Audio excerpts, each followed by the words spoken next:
if there was one place to make real money, for a guy like me, this was it. I thought, one, I can't believe the government lets these maniacs manage our money. And two, I was going to be one of these guys.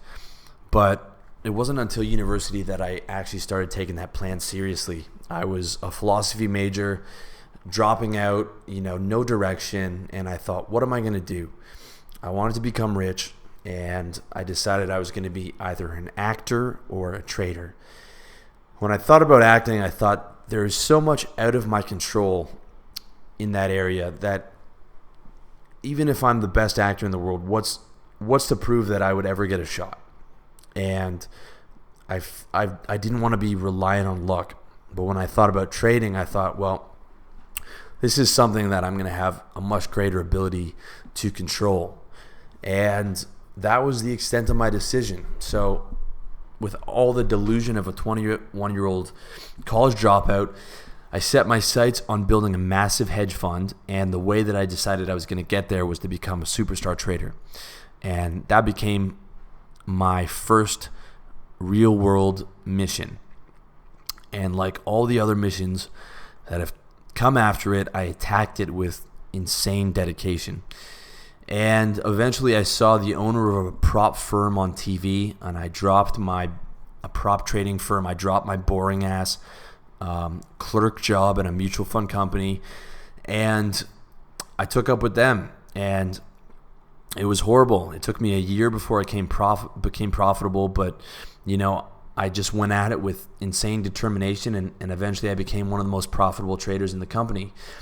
In July 2006, I did $127,000 in revenue, and I took home over $60,000. The next month, I did another $90,000 and took home $40,000. So within 2 months, I made $100,000 US, and at that time, the dollar was much higher, so that translated into about $150,000 Canadian. Not bad for a 24-year-old with no education, and it was insane. I had more money than I knew what to do with. I would just look at my bank statements and see $100,000 in there, and I couldn't believe it.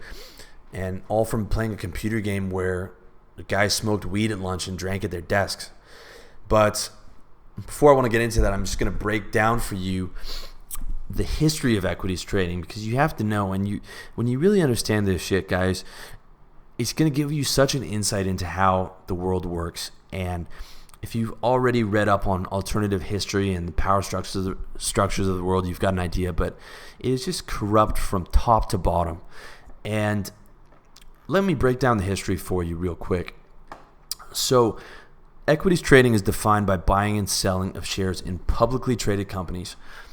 The first exchange was opened in Belgium in 1531, but it wasn't until the 1600s when the British, Dutch, and French governments gave charters to the East India Company so that they could pillage India with the full confidence of the king behind them. Basically, what they would do was take opium from India and sell it to the Chinese. And that was the financial building block of the British Empire. Okay, it was built on drug dealing. And it was also the building block for many of the old money American families. Prescott Bush, the father of George H.W. Bush, George Bush Sr., his family made their money running opium clippers from England to from India to China. So the wealthy old line English American families were running these opium clippers, and there were a number of other families that were involved in that ended up going into banking. So when you hear George H.W. Bush in the 80s talk about just say no to drugs, his entire family fortune was built on selling drugs. Okay, this is the kind of people that you're dealing with. So the success of the East India Company led to the emergence of the South Sea Company, and a lot of guys saw that there were opportunities in these companies and began creating fraudulent companies, trying to cash in on the new game, and in turn creating one of the first financial bubbles. And that, since then, that has been the nature of the market. So it's crazy to me when everyone freaks out about the stock market crashing. The market crashes every decade. Okay, I'm going to break down for you just a short history of the cyclical nature of the markets and the consistent crashes. So you got the panic of 1901, the panic of 1907, the Wall Street crash of 1929, the recession of 1937, the flash crash of 1962, the market crash of 1973, Black Monday 1987, Friday the 13th crash 1989, Black Wednesday 1992, dot-com crash 2000, and the financial crash 2007. And those are just a few of the crashes in America only. Okay, this is not a stable system that we're working with. This is a very unstable system.